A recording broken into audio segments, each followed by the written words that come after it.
Merci.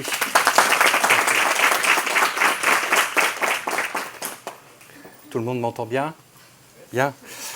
Alors, chers collègues et chers étudiants, je voudrais d'abord vous dire très simplement combien je suis heureux d'être ici parmi vous et vous remercier d'avoir bien voulu m'accueillir dans votre faculté. Certains de mes collègues en France, en découvrant la sortie d'un livre consacré au droit dans l'univers de Star Trek, se sont demandé ce qui avait bien pu m'arriver. Ils se sont demandé quelle mouche m'avait piqué et quel traumatisme j'avais été victime dans mon enfance. Il est vrai qu'au moment de la préparation de ce livre, je me suis également posé la question dans quelle affaire est-ce que je m'étais embarqué? Mais je me suis assez vite repris et il suffit pour cela de se dire que la recherche universitaire s'intéresse et même se passionne pour les interactions qui existent de façon très générale entre le droit et la littérature. Ce n'est pas une nouveauté, c'est même une véritable discipline juridique, en tous les cas une discipline des sciences humaines, en Amérique du Nord. Elle s'inscrit, on vous l'a dit, dans le mouvement de pensée droit et littérature, qui veut étudier tour à tour le droit comme littérature, c'est-à-dire comme forme et comme objet littéraire, mais étudier également l'usage que font les écrivains du droit et des gens de justice dans leur création. Quelle place, au fond, ont le droit et la justice dans l'entreprise littéraire? Voilà des sujets bien passionnants. Alors vous me direz, quel lien avec le cinéma? Quel lien avec le cinéma? Eh bien, il me semble que ce lien est évident et même il frappe l'esprit. Après tout, qu'est-ce qu'un film? Qu'est-ce qu'un épisode d'une série télévisée?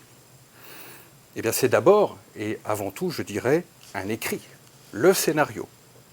Et ce scénario, on le sait tous ici, il correspond bien souvent à l'adaptation, plus ou moins libre, plus ou moins fidèle, d'un roman, d'une nouvelle ou d'une pièce de théâtre. Le cinéma le plus classique s'est inspiré des œuvres elles-mêmes les plus classiques, dans lesquelles les interrogations juridiques sont souvent présentes, ou à tout le moins sous-jacentes. Bref, si le rapport presque naturel qui existe entre la littérature, le cinéma et le droit ou la justice coule de source, pourquoi en aurait-il été autrement pour la science-fiction? Bien mieux, les possibilités et les ressorts infinis qu'offre ce genre permettent de s'approprier avec audace toutes les œuvres, tous les romans, toutes les nouvelles, toutes les pièces de théâtre. Par exemple, le film Planète interdite, Forbidden Planet, qui est sorti en 1956 sur les écrans, avec le fameux Robbie le robot, film qui est considéré comme un classique du space opéra, eh bien, c'est une adaptation de La Tempête de William Shakespeare. Autre exemple, le film Time Out de l'excellent Andrew Niccol, dans ce film, la monnaie, qui est le moins que l'on puisse dire, c'est que c'est un objet juridique mal identifié, dans lequel la monnaie est remplacée par du temps. Eh bien, ce film est inspiré d'une nouvelle de Marcel Aimé, qui s'appelle La Carte, et qui est parue en France en 1943, sous l'occupation. Andrew Niccol nous avait donné déjà Gattaca, qui est un très grand film, et dans lequel, évidemment, on ne peut pas s'empêcher de penser au 1984 de George Orwell ou au Meilleur des mondes d'Aldous Huxley. Tous deux, on le sait également, étant de grands écrivains d'anticipation. Le cinéma est donc une littérature. Et le cinéma de l'imaginaire futuriste, qu'il soit fantastique, qu'il soit heroic fantasy, ou pour ce qui nous concerne, qu'il soit science-fiction, n'y échappe pas. Alors, s'agissant précisément de la science-fiction, tous les sous-genres sont concernés.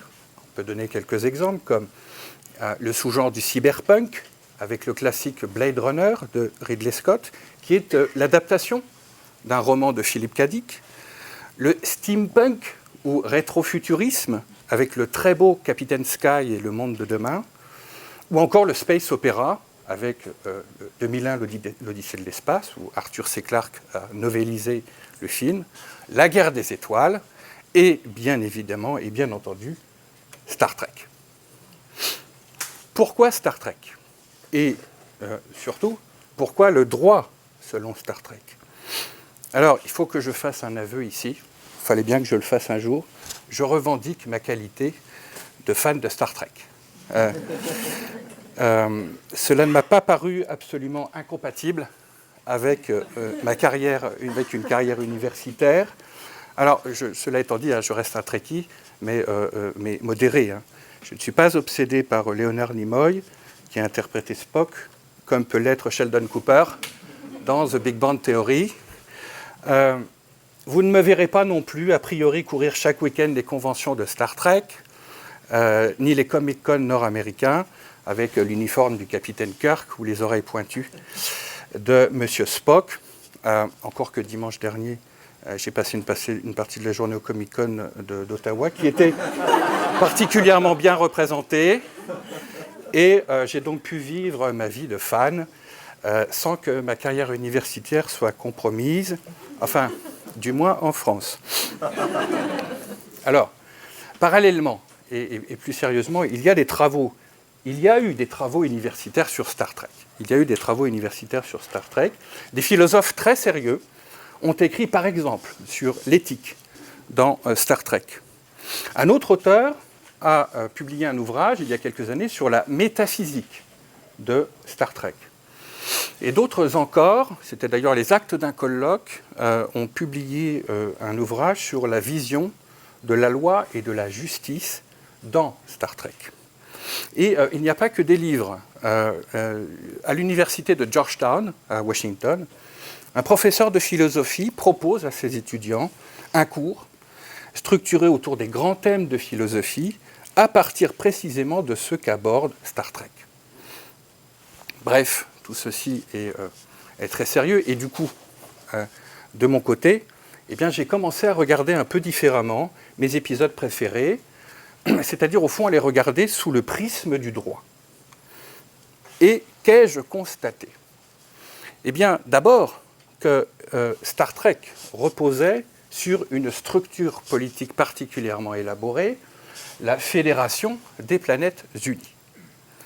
Cette Fédération des Planètes Unies elle-même repose sur une charte, la charte de la Fédération des Planètes Unies, qui comporte des libertés publiques, des droits fondamentaux et un ensemble de devoirs. Tout ceci nous rappelle quelque chose que nous connaissons bien, l'Organisation des Nations Unies et la charte de l'ONU. Je me suis aperçu également que les officiers de Starfleet Command, c'est l'organe d'exploration spatiale qui est rattaché juridiquement à la Fédération, eh bien, les officiers de Starfleet Command, dans le cadre des missions d'exploration de l'espace, de la découverte de nouvelles formes de vie et de nouvelles civilisations, étaient tenus par un ensemble de directives. Parmi ces directives, au fond, qu'est-ce que c'est? Ce sont des règles de droit objectifs. Ces directives, et notamment la fameuse directive première, cette directive première sans laquelle Star Trek n'aurait probablement pas duré aussi longtemps, cette directive pose un principe de non-ingérence dans les affaires, dans les mœurs, dans les coutumes et par conséquent dans les lois et dans la justice des peuples et des civilisations rencontrées à l'occasion des explorations spatiales. Et je dois dire qu'à ce moment-là, j'ai ouvert la boîte de Pandore. J'ai découvert que Star Trek pouvait se présenter comme un recueil de cas, une sorte de jurisprudence dans laquelle le capitaine du vaisseau, qu'il soit Kirk, Picard, Benjamin Sisko, Catherine Janeway ou Jonathan Archer, où ces capitaines apportent à un problème quelconque une solution juridique, après avoir entendu les divers points de vue, dans une approche contradictoire du débat et selon une éthique de la discussion, en tenant compte des tenants et des aboutissants, au terme de laquelle le capitaine tranche et prend une décision qu'il va ensuite faire exécuter. Par exemple, dans l'épisode intitulé Justice de Star Trek The Next Generation, l'un des membres d'équipage, au centre le jeune Wesley Crusher, ce jeune membre d'équipage est condamné à mort par le système judiciaire des Eidos, une planète près de laquelle le vaisseau faisait relâche, et il est condamné à mort pour des faits absolument ridicules. Et il est sur le point d'être exécuté. Le capitaine Picard est coincé entre deux normes, puisque d'un côté, il y a la directive première qui lui interdit de s'immiscer dans le système judiciaire d'un monde étranger. Et donc, il ne peut pas contester la décision qui condamne à mort l'un de ses membres d'équipage. Sinon, il violerait la directive première. Mais de l'autre côté, l'un de ces hommes d'équipage va être exécuté pour un fait tout à fait véniel, pour une bêtise. Et d'autant plus que la peine de mort est abolie dans l'espace de la Fédération des Planètes Unies. Et puis, bien évidemment, il est humainement impossible qu'il abandonne son homme d'équipage. Eh bien, dans cet épisode très intéressant, c'est par une analyse juridique qu'il parvient à convaincre les autorités, et notamment les autorités judiciaires de la planète, qu'il est injuste de punir de mort pour une infraction peu grave. Et il y parvient sans porter atteinte à la directive première. Car on ne plaisante pas dans Star Trek avec la directive première. Dans le film Star Trek Into Darkness, le dernier film qui est sorti sur les écrans il y a 1 an et demi, le tout jeune capitaine Kirk décide de sauver le petit peuple primitif de Nibiru, qui est menacé par une gigantesque éruption volcanique. Et pour ce faire, il décide d'envoyer Spock dans le cœur du volcan pour interrompre l'éruption. Malheureusement, l'opération se déroule mal et Kirk est obligé d'ordonner que l'Enterprise, qui jusque-là était dissimulée dans les flots, émerge des flots et porte secours à Spock. Et ce faisant, les habitants de la planète s'aperçoivent de la sortie du vaisseau des flots, et c'est la contamination culturelle. Les Nibiru, c'est un peuple qui n'a pas encore inventé la roue, commencent à considérer le vaisseau qui se déploie dans le ciel et qui disparaît dans l'espace comme une espèce d'envoyé de je ne sais quel dieu, et ils se mettent à l'adorer. Alors, Spock est sauvé, et pour Kirk, tout est bien qui finit bien, il n'y a pas matière à en faire, comme on dit en France, un fromage. Sauf que Kirk, en ordonnant d'interrompre l'éruption volcanique, s'est ingéré dans l'évolution naturelle de la planète, et violant la directive première, il expose le petit peuple de Nibiru à une contamination culturelle dont les conséquences sont absolument incalculables. Cette faute de commandement lui vaudra d'abord une sérieuse remontée de bretelles par son supérieur hiérarchique, l'amiral Pike, mais surtout elle lui vaudra des sanctions disciplinaires. Il fait l'objet de poursuites disciplinaires au terme desquelles il perd le commandement de l'Enterprise. Très souvent, comme je le disais, le capitaine prend une décision en application d'une norme. Voyons quelques exemples. Et d'abord, dans la série Star Trek Voyager, le capitaine Catherine Janeway, donc qui commande l'USS Voyager, décide, dans un des épisodes, d'appliquer la directive Oméga. La directive Oméga est un texte qui permet légalement d'écarter l'application de la directive première, c'est-à-dire le principe de non-ingérence. Eh bien, lorsque le capitaine Janeway applique la directive Oméga, elle met tout simplement en œuvre cette vieille maxime du droit selon laquelle la loi spéciale déroge à la loi générale. Specialia generalibus dérogante. Autre exemple, dans l'épisode intitulé La Ménagerie, c'est un épisode en 2 parties de la série originale, Spock, de façon tout à fait inexplicable, se rend coupable de mutinerie et d'enlèvement. Et il est traduit devant une cour martiale. À l'occasion de ce procès, et c'est probablement le génie de Spock dans cette affaire, eh bien, il décide d'utiliser les règles de procédure propres au procès pour lequel il fait l'objet de poursuites, pour faire la lumière sur des événements qui se sont placés quelques années plus tôt sur une planète nommée Talos 4, et ce, en dépit des interdictions absolument formelles de l'état-major de Starfleet, non seulement d'évoquer ces événements, mais de se rendre sur la planète, et ce, sous peine de mort.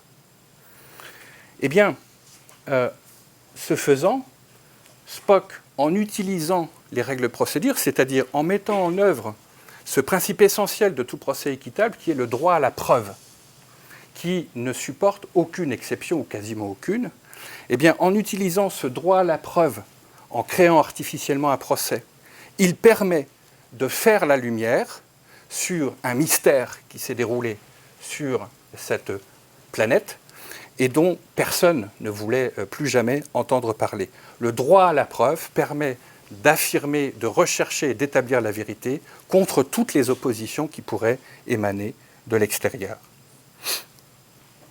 Autre exemple, toujours dans la série The Next Generation, un épisode qui m'a beaucoup influencé, c'est un épisode où un robot androïde, le lieutenant-commandeur Data, il est officier supérieur sur l'USS Enterprise et c'est un homme d'équipage très considéré, notamment par le capitaine.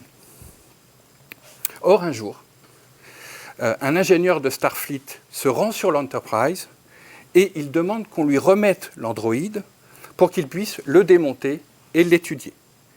Et pour ce faire, eh bien, il prétend que l'androïde est la propriété de Starfleet.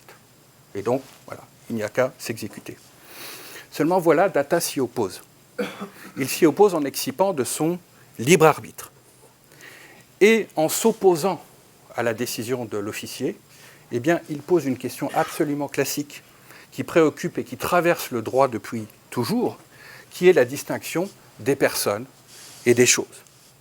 Data, l'androïde, est-il une chose, c'est-à-dire un objet de droit, ou bien est-il une personne, c'est-à-dire un sujet de droit? Et dans cet épisode, il n'y a pas d'accord possible. Il y a même un désaccord très profond entre l'ingénieur et les membres de l'équipage, et par conséquent, le seul moyen de trancher ce conflit, c'est de le porter devant un juge. Et c'est devant un juge, par le moyen d'un procès, que la question du statut juridique de l'androïde sera tranchée et de la détermination, eh bien de la catégorie juridique à laquelle il appartient, parce que cela va déterminer eh bien, tous les droits et toutes les libertés, et éventuellement toutes les obligations qui lui seront attachées. Dernier exemple, toujours dans The Next Generation, qui, je dois dire, est un vrai foyer à problèmes juridiques. On apprend dans un épisode intitulé « Viol » que des officiers de l'Enterprise qui accueillent à bord une personne d'une espèce étrangère qui dispose de pouvoirs télépathiques, certains officiers sont victimes d'un viol mental par cette espèce qui dispose d'un pouvoir télépathique. Très rapidement, un suspect est interpellé et les représentants de cette espèce informent le capitaine Picard qu'ils sont tout à fait prêts à livrer l'individu à la justice de la Fédération pour qu'il soit jugé. Seulement, et c'est là où le capitaine Picard, à mon avis, a bien suivi les cours de droit pénal à Starfleet Academy, voilà ce que dit le capitaine quand il discute dans son bureau avec la personne qui lui dit « ben voilà, je suis prêt à vous le remettre ». Et je cite l'échange. Il dit « En supposant que nous puissions intenter légalement ce genre de poursuite, la manipulation des souvenirs, dit-il, n'est pas un crime, il me semble, contre lequel on est armé. » Bon.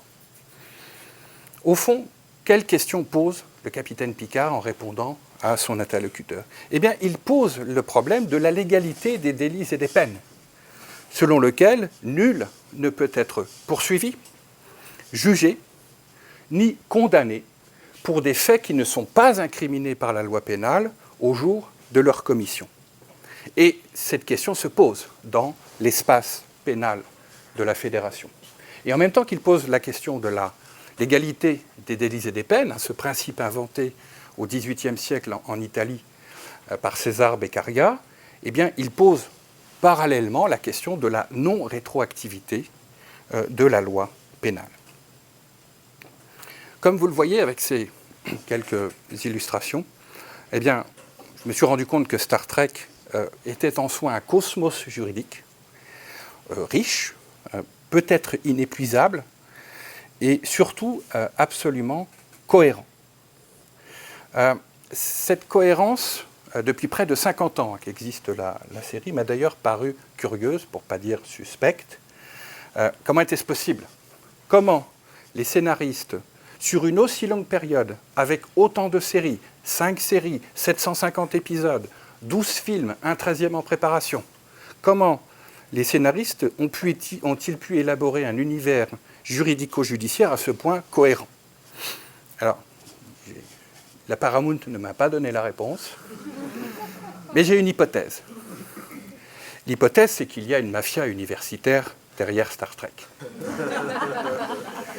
En tous les cas, il est fort possible que des professeurs de droit, et je pense que ça ne doit pas être très difficile à trouver à Los Angeles, ont été consultés pour donner à Star Trek cette puissance, cette cohérence, et pour tout dire, ce souffle sans lequel, là encore, j'en suis convaincu, la série aurait duré 2 saisons, et puis on n'en aurait plus parlé.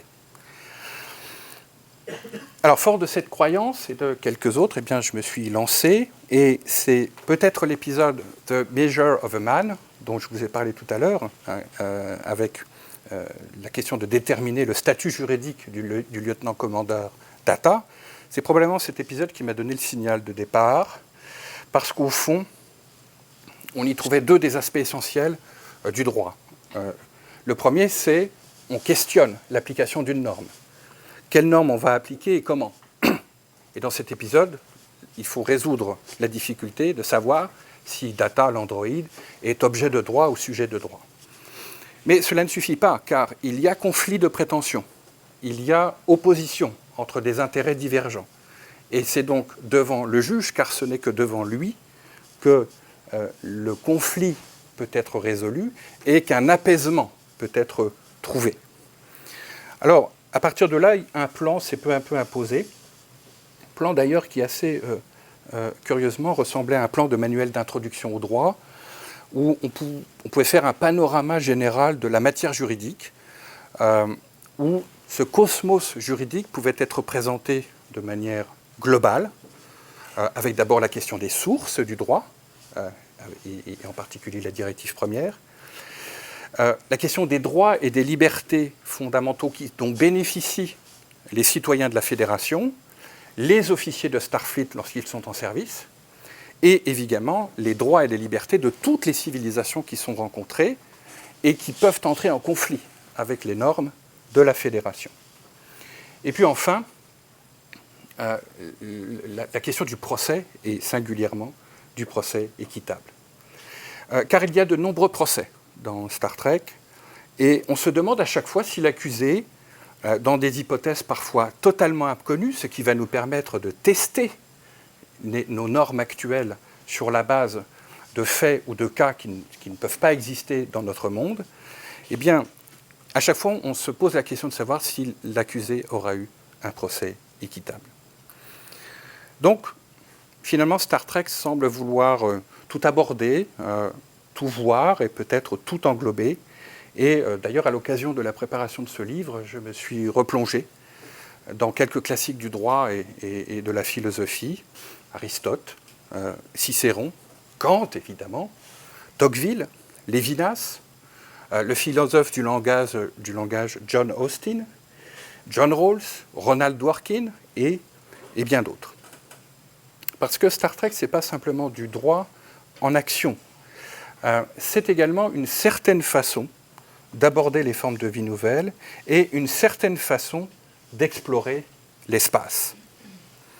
Dans cet univers socio-juridique, toutes les formes de vie se valent, à égalité. Et lorsqu'une forme de vie nouvelle est découverte, eh bien, la règle, c'est celle que s'impose le capitaine, c'est que l'on doit présumer, au sens juridique du terme, on doit présumer que cette forme de vie est sensible et intelligente.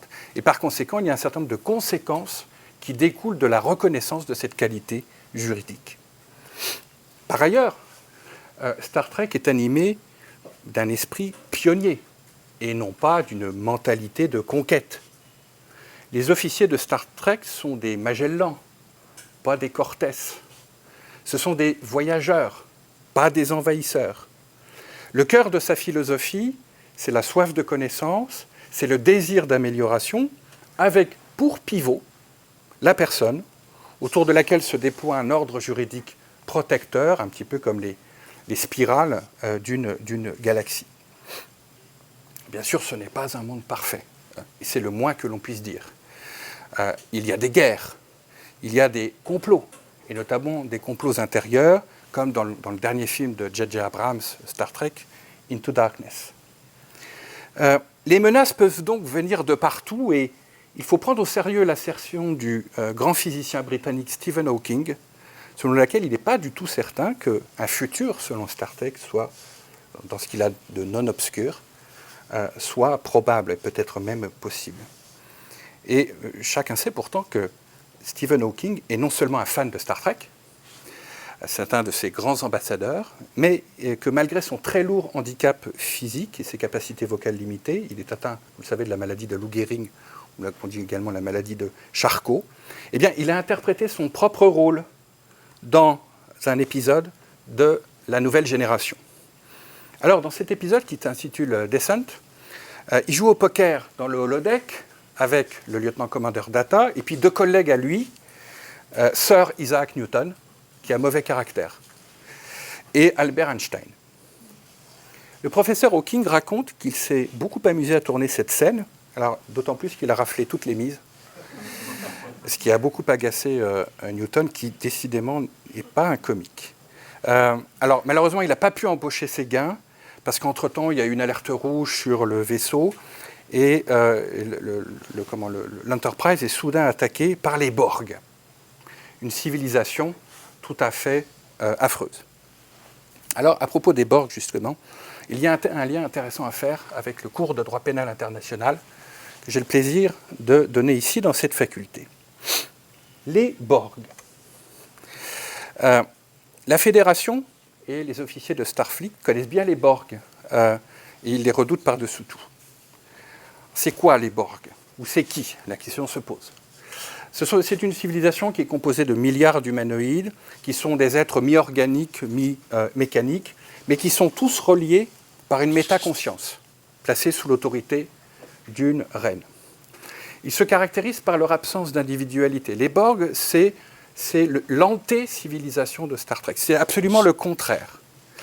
Et ils sont animés par une espèce de quête vorace, impitoyable, totalitaire, de la perfection, ce qui les amène à sillonner l'espace à bord de cubes et à assimiler des mondes s'ils les jugent utiles pour conduire à la perfection de ce qu'ils appellent le collectif Borg, qui n'est d'ailleurs pas défini. Tous les Borg se ressemblent, ils s'expriment uniformément au moyen d'un langage technique et descriptif, d'une voix métallique, monocorde, et les fans de Star Trek savent très bien qu'avec les Borg, toute résistance est inutile. Eh bien, de façon générale, l'assimilation des Borg, cette politique d'assimilation, procède à la fois d'une politique eugénique et génocidaire. Il y a d'abord eugénisme. Alors, est-ce que c'est un eugénisme d'État? Faudrait le rechercher, parce qu'on ne sait pas si les Borg constituent un État. Enfin, il y a eugénisme car le collectif Borg ne porte intérêt qu'aux espèces qu'elle juge utiles, c'est-à-dire à celles qui sont susceptibles de les améliorer et de les conduire, encore une fois, vers une perfection qui n'est pas définie.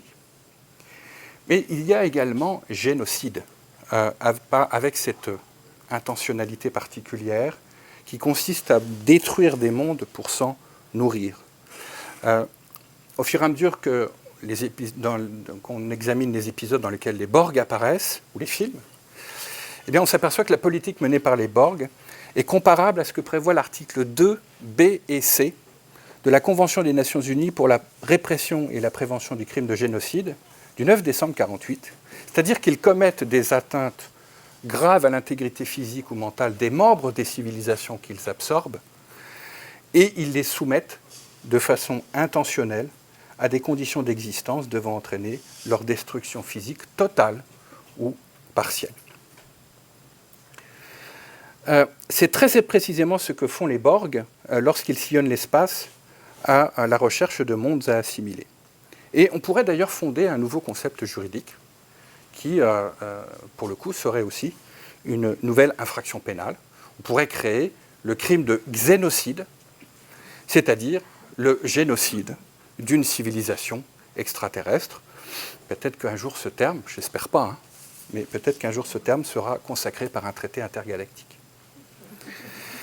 Bref, il y a une grande richesse de concepts de droit dans Star Trek et un souci de leur crédibilité. Mais la crédibilité juridique, ça ne suffit pas pour faire une franchise aussi importante. On peut constater avec une certaine fascination qu'il y a un véritable souci de réalité technologique qui sous-tend en fait la cohérence juridique. Une grande partie des inventions ou des prouesses technologiques que l'on trouve dans les séries et les films font aujourd'hui partie de notre quotidien ou ne tarderont pas à devenir une réalité. Le communicateur du capitaine Kirk, « Beam me up, Scotty ». Eh bien, ce n'est pas autre chose que notre téléphone portable adoré dont nous sommes devenus les esclaves. De même, personne ne s'étonne aujourd'hui que les portes des magasins coulissent toutes seules et s'ouvrent à notre approche. Dans la série Deep Space Nine, ça c'est la station Deep Space Nine qui est aux confins du cadran alpha et qui s'ouvre sur un vortex, eh bien, chaque officier tient la main une petite tablette hyper connectée qui peut accomplir de très nombreuses tâches. À l'époque de la série, on est au milieu des années 90, l'ordinateur personnel est balbutiant. Quant à Internet, cela n'existe pas. Vous apprendrez que cette tablette, dans Deep Space Nine, s'appelle un pad. Je ne serais pas étonné, pas beaucoup, que les ingénieurs d'Apple, qui ont vu évidemment les pads de Deep Space Nine, en aient tout simplement piqué le concept et l'appellation. Tout ceci produit un certain nombre de conséquences, pas seulement dans notre imaginaire, mais dans notre réalité. Alors vous me direz, oui, mais quand même, il y a la téléportation, la vitesse supraluminique, la warp speed, le holodeck. Tout ceci n'est-il pas pure imagination, fantasme, spéculation, impossibilité scientifique? La réponse est non. La réponse est non. Et d'abord, comme vous le savez très certainement, à l'Université de Genève l'année dernière, des chercheurs sont parvenus à effectuer la téléportation de l'état quantique d'un photon vers un cristal, c'est-à-dire vers de la matière, et ce à 25 km de distance. Alors, ce n'est pas encore la téléportation sur l'Enterprise, mais insensiblement et peut-être irrémédiablement, nous en prenons la direction. De même, on sait très bien que dans la nature, rien ne peut se déplacer plus vite que la lumière. Rien. C'est une espèce de loi universelle, absolue, indérogeable. Mais qu'est-ce qui interdit à l'homme de vouloir dépasser cette vitesse? Qu'est-ce qui lui interdit de le faire? Je prendrai un exemple, et en juriste, évidemment, je raisonnerai par analogie. Les lois de la gravité et la constitution physiologique de l'homme interdisent absolument qu'il puisse voler. Nous avons pourtant inventé l'avion, l'hélicoptère et la navette spatiale. Des physiciens très sérieux n'écartent pas du tout la possibilité de voyager plus vite que la lumière, c'est-à-dire plus vite que 300 000 km par seconde. C'est un des enseignements aussi de Star Trek, parce que nous sommes des formes de vie dotées de libre arbitre, de volonté, d'imagination. Nous pouvons dépasser les lois de la nature qui sont indérogeables. Et il n'y a aucune raison de tenter de dépasser cet obstacle. Un homme comme Stephen Hawking, à nouveau, travaille sur cette possibilité. Alors, quant au holodeck, cette reproduction d'un univers virtuel en 3 dimensions, eh bien, il suffit d'observer l'évolution des jeux vidéo pour se convaincre que c'est pour demain. S'il y a des geeks dans la salle, statistiquement, c'est forcé, ils savent que je n'ai pas tort. Ils savent que je n'ai pas tort. Bref, tout est déjà là, ou potentiellement à notre portée, qu'il s'agisse de technologie, ou, pour ce qui nous préoccupe, de droit et de justice. Simplement, nous n'y sommes pas encore. Et ce que nous propose Star Trek, c'est un futur possible, imaginable pour nous, avec des questions extrêmement contemporaines, notamment des questions juridiques et éthiques, pour lesquelles la franchise nous propose des solutions. Alors, c'est un futur qui est, je dois dire, enviable parce qu'il répond à l'impératif kantien qui place l'individu, c'est-à-dire le sujet de droit, au cœur du projet de société. Dans Star Trek, l'individu, qu'il soit humain, vulcain, bétazoïde, dénobilien ou même klingon, il est un projet en soi. Il est une fin en soi. Les officiers de Starfleet ont soif de découverte et de connaissance. Ils sont animés, je vous l'ai dit, par un esprit pionnier tourné vers l'exploration, mais le tout placé sous le signe du droit et la protection du juge. Il s'agit donc d'une source inépuisable de repères et d'inspiration. D'ici là, et pour reprendre la célèbre formule de l'indéboulonnable Monsieur Spock, je vous souhaite à toutes et à tous longue vie et prospérité.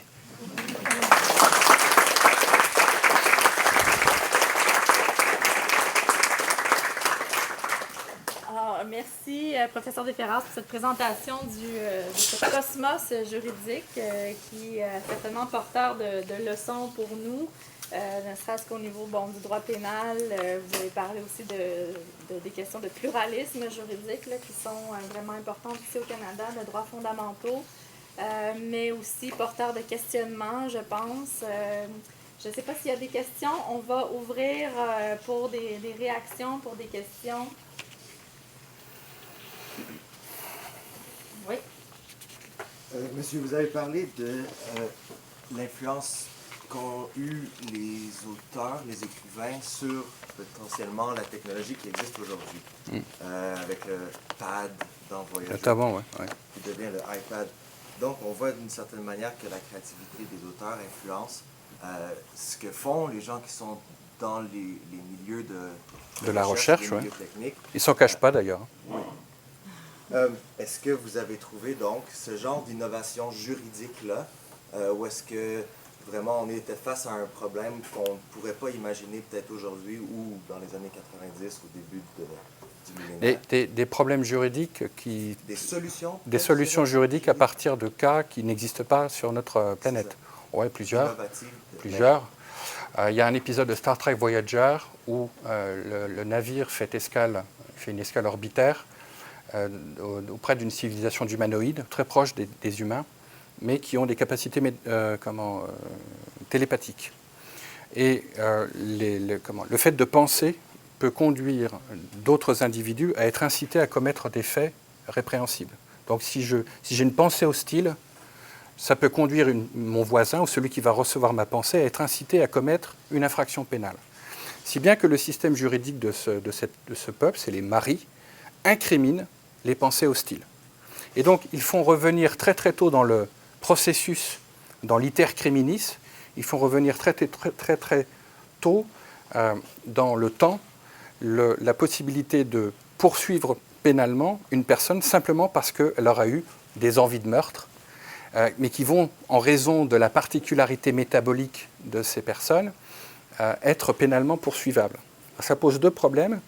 Le premier qui s'est posé dans l'épisode, qui est de la compatibilité de cette règle de droit avec des civilisations qui ne sont pas télépathes, parce que justement, on a un des membres d'équipage qui se promène sur un marché, quelqu'un est bousculé, et puis le membre d'équipage s'énerve un peu, et puis on en reste là. Sauf qu'après, elle est arrêtée, parce qu'elle a eu une pensée hostile. Et donc, elle fait l'objet de poursuites. Et évidemment, les membres d'équipage sont consternés, mais il y a la directive première. Et donc, il faut se soumettre à la loi pénale locale. Donc, ça, c'était le premier problème qui s'est posé. Et puis le second, qui pour le coup nous concerne, c'est la détection des crimes avant qu'ils se commettent. On en a parlé hier, c'est The Minority Report, qui est aussi une nouvelle de Philippe K. Dick. Oui, tous les grands films, c'est les écrivains qui ont tout fait. Je rappelle d'ailleurs que dans Star Trek, les premiers épisodes de Star Trek ont été écrits par des écrivains. Des gens comme Theodore Sturgeon ou Robert Bloch, et quelqu'un comme Arthur C. Clarke, qui est considéré comme un des papes de la science-fiction, était en fait un proche de Gene Roddenberry, qui est le créateur de la série. Et il a participé, par exemple, il était conseiller sur le premier film Star Trek. Donc il y a une présence littéraire très très forte. Voilà un exemple, il y en a d'autres. Merci, oui. Est-ce qu'il y a une place pour le droit comparé dans ce fait? J'imagine que toutes les civilisations ont leur propre système juridique. Oui. Plus de la directive première de ne pas s'ingérer et une sorte de comme droit international privé. Mais est-ce qu'il y a comme du droit comparé? Je pense que c'est une matière. Il y a une superbe université à San Francisco qui est le siège social de Starfleet Command. Et donc Starfleet Academy qui forme les futurs officiers, et donc les futurs capitaines, etc. Et donc je suis sûr qu'ils ont des cours de droit. Et donc on peut aussi imaginer qu'il y a un cours de droit comparé interstellaire ou de droit des exosociétés, parce qu'effectivement, notamment pour les sociétés les plus proches, la compréhension de leur système juridique permet de résoudre un certain nombre de conflits. Parce que, encore une fois, au milieu, il y a la directive première qui pose la non-ingérence, de la même manière que c'est un principe qui domine les relations internationales.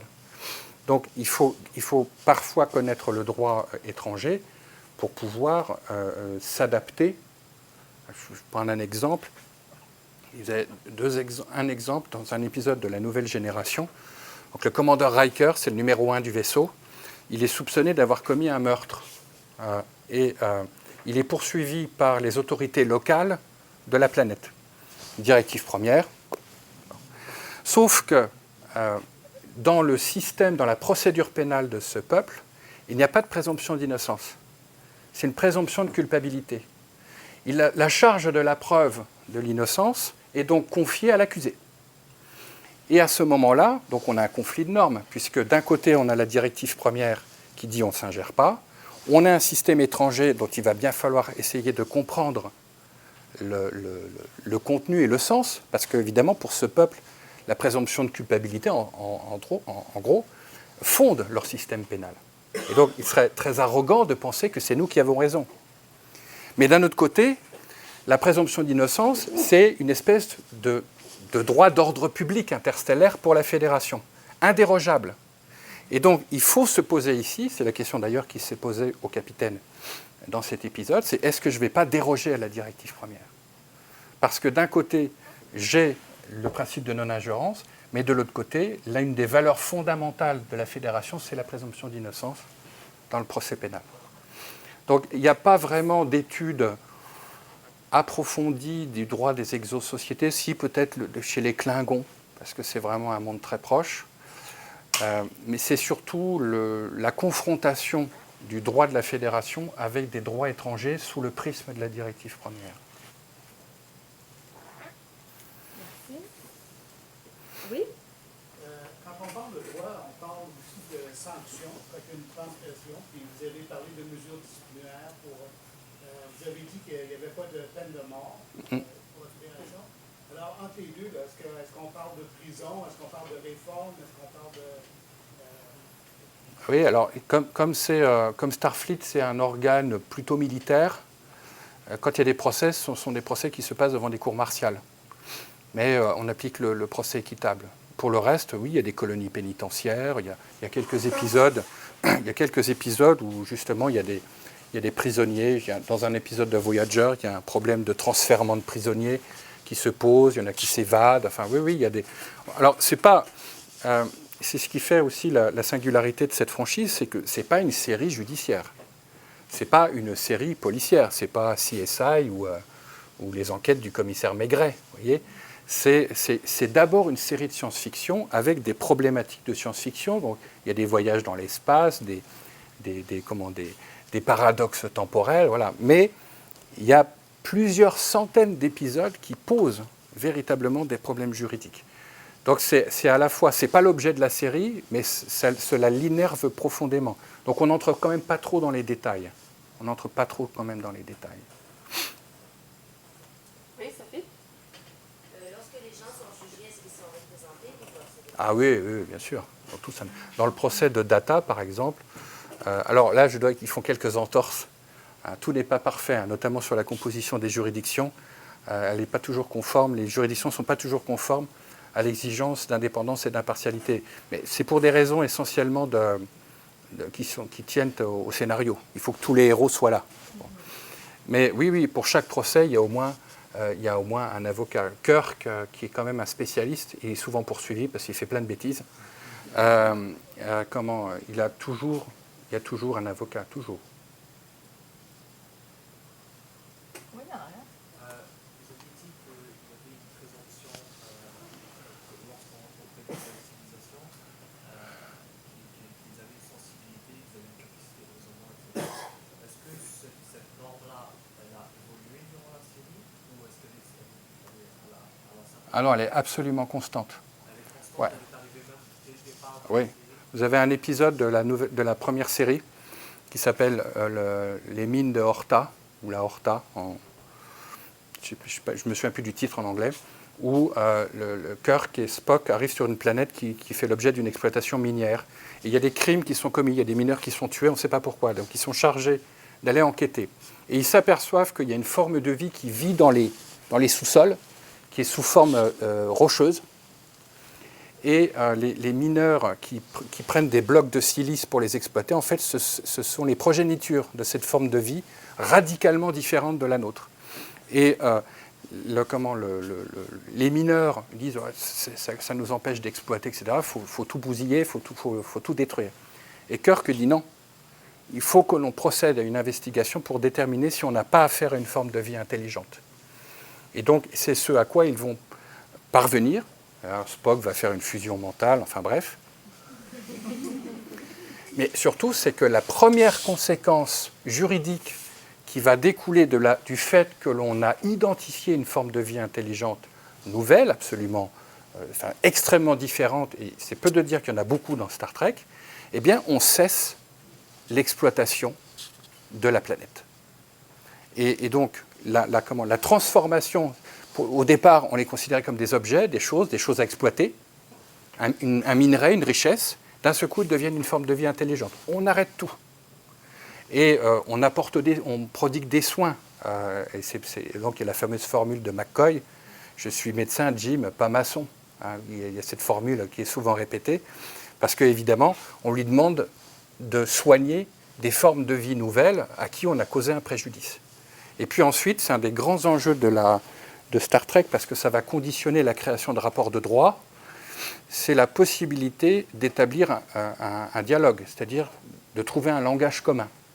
Une des grandes difficultés à laquelle se heurte souvent le capitaine quand il est face à une forme de vie totalement nouvelle, qu'elle soit plasmatique, comment électromagnétique, que sais-je, c'est de pouvoir établir un rapport de communication avec cette personne sans laquelle il n'y a pas de rapport de droit possible et sans laquelle il n'y a de la place que pour la violence. Et donc l'objectif, c'est de nouer des liens pour instaurer des rapports de droit non violents. Oui. Dans votre étude, est-ce que vous vous êtes intéressé à leur alimentation? Est-ce qu'ils sont végétariens? Parce que même les plantes, il y a une forme de conscience. Alors, parce que j'ai déjà écouté les émissions, je sais que le moment où la machine qui fait apparaître la bouffe... Là, oui, c'est le synthétiseur. Oui, c'est ça. Ça a réglé une partie de leurs problèmes. C'est en fait l'ancêtre de ce qui existe déjà, de l'impression 3D. Hein. C'est-à-dire que ce qu'on voit aujourd'hui, l'impression tridimensionnelle, puisque maintenant les recherches en matière d'impression 3D, c'est qu'on commence à être capable d'imprimer des choses organiques. Donc on pourra faire de la bouffe par impression 3D bientôt. Ça va entraîner quelques changements dans notre société. Et ce n'est pas pour dans 200 ans. Hein. C'est pour et donc, non, ils mangent de tout. Ils mangent de tout, mais est-ce qu'ils ont réglé le problème? Est-ce qu'ils sont végétariens? Non, ils sont... Kirk est carnivore, ça je peux vous le confirmer. Hein. Alors, il y a certains animaux qui n'ont pas ce degré de conscience. Oui, c'est-à-dire qu'il y a...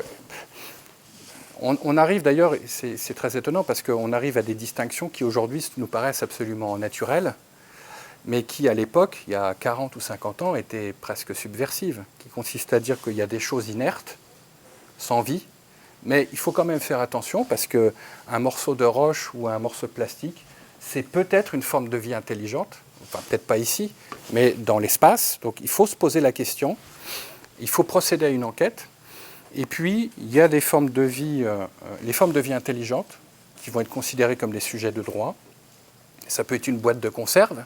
Il y a un épisode, c'est les exocompes dans Star Trek, la nouvelle génération, où Data découvre une nouvelle forme de vie. C'est une boîte de conserve sur patins. Et on s'aperçoit qu'elle a des réactions qui permettent de penser qu'elle a une conscience.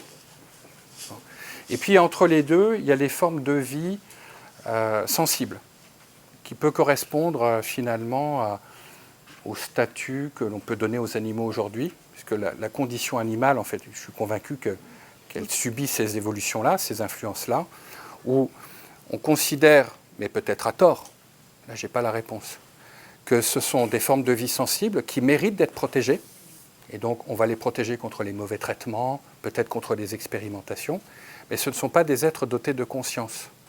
Et toute la difficulté, c'est qu'on ne peut pas affirmer qu'ils n'ont pas de conscience, puisqu'on ne peut pas le prouver. Dans l'épisode The Measure of a Man, où on se demande si Data est un être sensible ou pas, c'est la première question que pose le juge.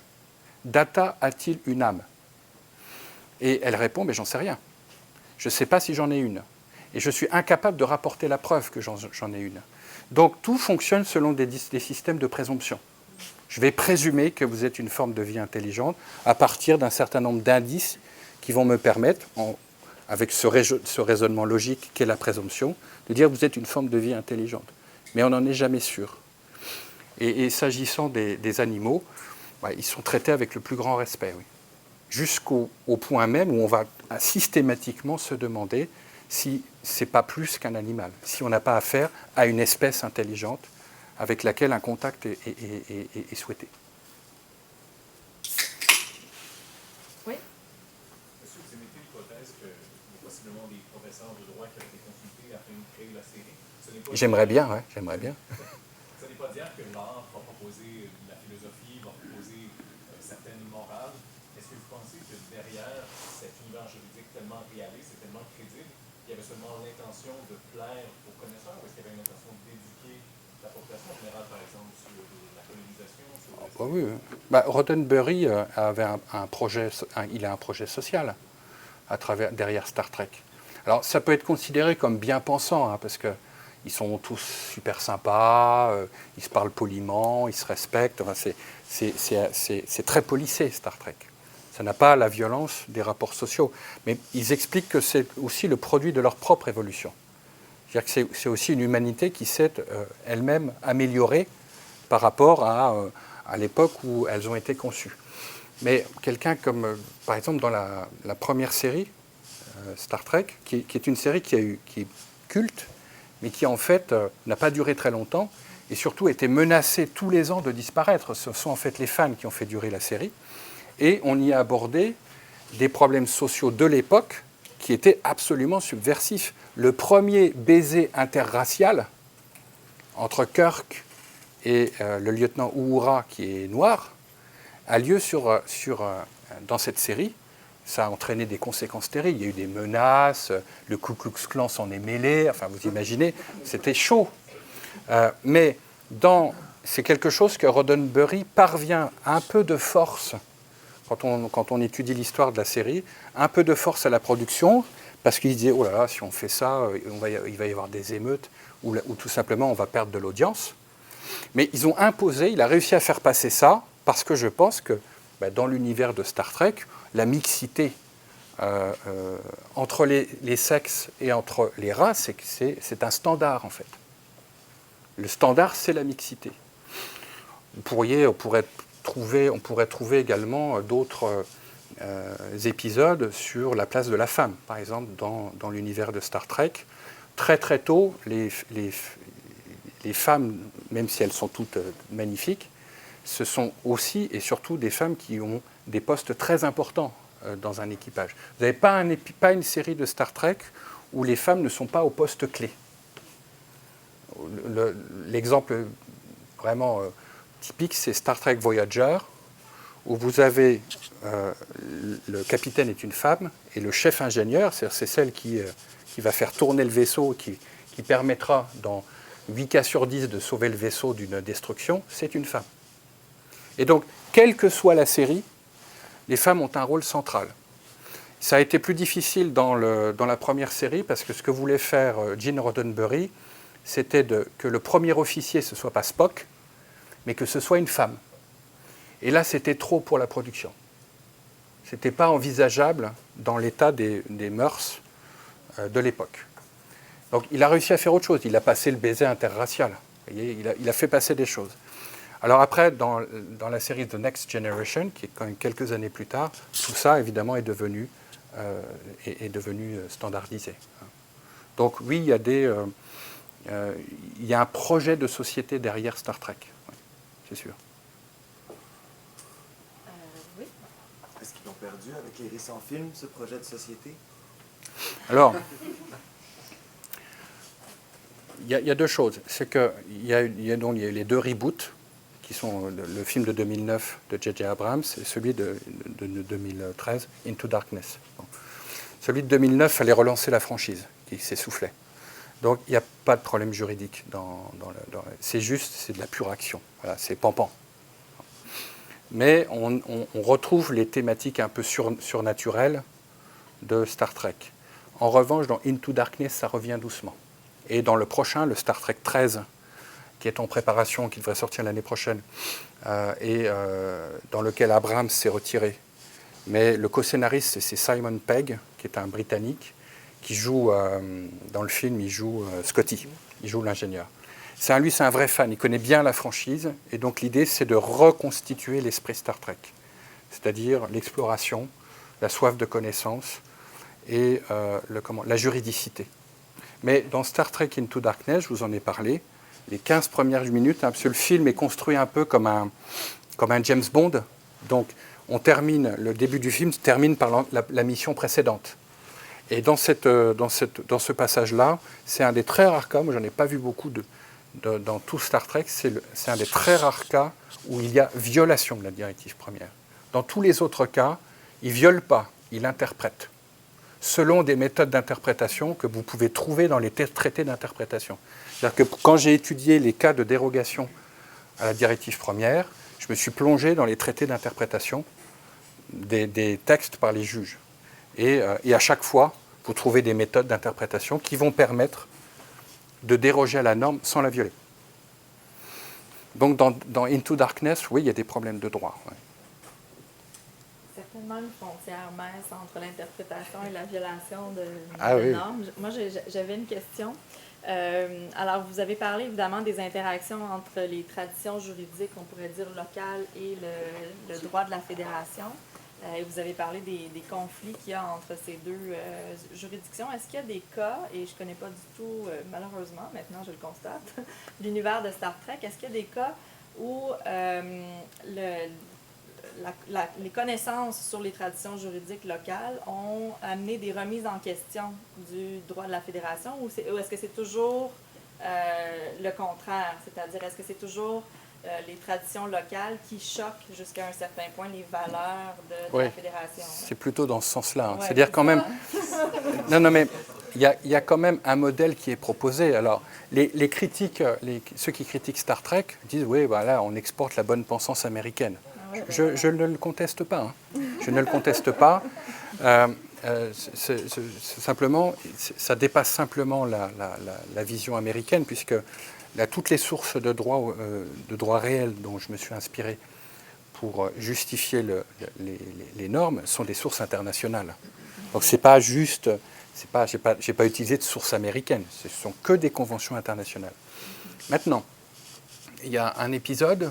C'est Star Trek Enterprise, la série Star Trek Enterprise, donc qui se passe chronologiquement, ce qu'on appelle un préquel, donc qui se passe chronologiquement avant la série initiale. Et c'est une époque où la fédération n'est pas encore créée, puisque c'est le capitaine Archer qui sera le premier président de la fédération, et la directive première n'existe pas. Mais voilà, on maîtrise la technologie, la warp speed, la vitesse de distorsion, donc on commence à envoyer des vaisseaux dans l'espace. Et il y a un épisode où le vaisseau établit un premier contact avec une civilisation assez évoluée et il noue des liens assez amicaux. Et c'est une civilisation qui a cette particularité qu'ils ont, dans leur mode de reproduction, ils ont ce qu'ils appellent un cogéniteur.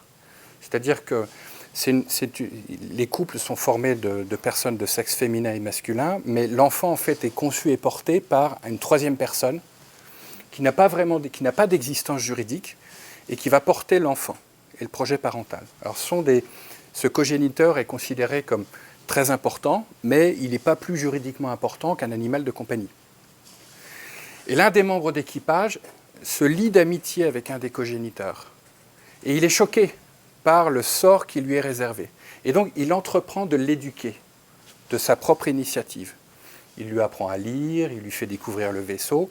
Et donc, d'un seul coup, cette personne qui n'existe pas en tant que personne, en tant que sujet de droit, découvre sa personnalité et se rebelle contre l'autorité qui veut faire de lui simplement un organe reproducteur. Et ça tourne au drame, parce que ce cogéniteur ne supporte plus sa condition et se suicide. Et il y a un incident très sérieux avec cette espèce qui entraîne l'échec du premier contact. Et au terme de l'épisode, en fait, on comprend qu'il y a eu un drame. Pourquoi ? Parce qu'il n'y avait pas la directive première. C'est-à-dire que c'est un épisode qui démontre en quoi le vide du droit, en quoi le vide juridique a conduit à une tragédie. Parce que s'il y avait eu la directive première, l'officier se serait dit « je n'ai pas interféré dans les mœurs de cette civilisation ». Mais parce qu'il a voulu bien faire, mais par arrogance, il s'est dit « mon système de valeurs et mon système juridique est supérieur au vôtre, parce que vous traitez mal vos gens.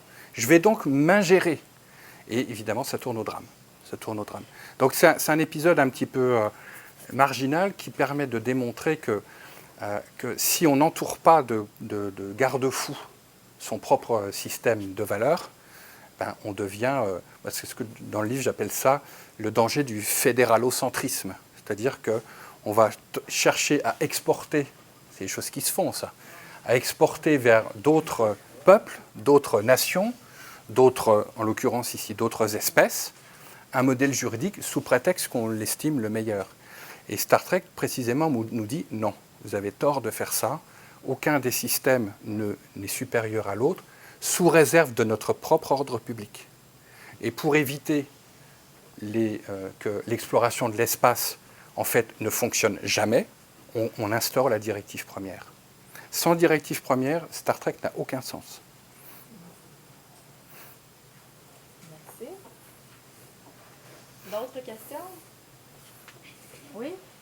Je me demandais pour la Fédération, s'il y avait une certaine inspiration par rapport à l'Organisation des Nations Unies, parce que oui, on peut le dire. tiré de ça. Oui, parce qu'il y a même j'ai même trouvé qu'ils s'étaient inspirés, ils avaient repris les mêmes textes. C'est-à-dire que la charte, j'ai pu me procurer la charte de la Fédération. Vous avez un préambule avec une déclaration où c'est nous, les formes de vie intelligentes, c'est quand même un copier-coller. Hein. C'est quand même plutôt un copier-coller. Donc, mais oui, il y a une vraie structure avec donc une assemblée générale, une espèce de conseil de sécurité, un siège social, qui est d'ailleurs le siège de la Fédération, avec un président qui est grosso modo un secrétaire général, qui est basé à Paris d'ailleurs, et tout un tas d'organes, comme il y a tout un tas d'organes qui sont autour de l'ONU. Là, c'est de la Fédération. Et bien évidemment, ce qu'on suit dans Star Trek, c'est les aventures des membres de l'un de ces organes, c'est Starfleet, qui est, à mon avis, grosso modo, l'équivalent d'une grosse agence spatiale qui se serait développée au niveau international. Voilà. Peut-être une dernière question avant de terminer? Oui? Moi, en fait, je suis curieuse de savoir comment vous avez structuré votre livre. C'était quoi votre filon de pensée pour vos chapitres, les sujets de... En fait, ça s'est fait naturellement. Je regardais les épisodes et puis je prenais des notes. Et au fur et à mesure, je me suis dit, mais tiens, ça ressemble à un manuel d'introduction au droit. C'était très étrange, hein, c'est vraiment imposé.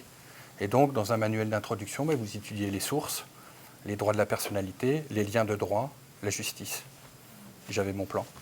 En fait, je n'ai pas fait grand-chose. J'ai repris le plan d'un manuel de droit que j'avais gardé quand j'étais étudiant. J'ai dit, tiens, c'est pas mal. puis j'ai repompé comme font tout le monde. Alors, il me reste à vous remercier, vous tous, pour avoir assisté à cette conférence. Merci. Et surtout le professeur Desferrard. Je pense que vous avez plu aux amateurs de Star Trek et peut-être vous en avez fait aussi de futurs, hein, de nouveaux. Alors, merci. Je vous invite aussi à vous procurer l'ouvrage pour ceux que ça intéresse, Le droit selon Star Trek, publié donc aux éditions Mar et Martin. Alors, merci beaucoup et je pense que vous êtes de retour demain pour la suite du cours. Merci.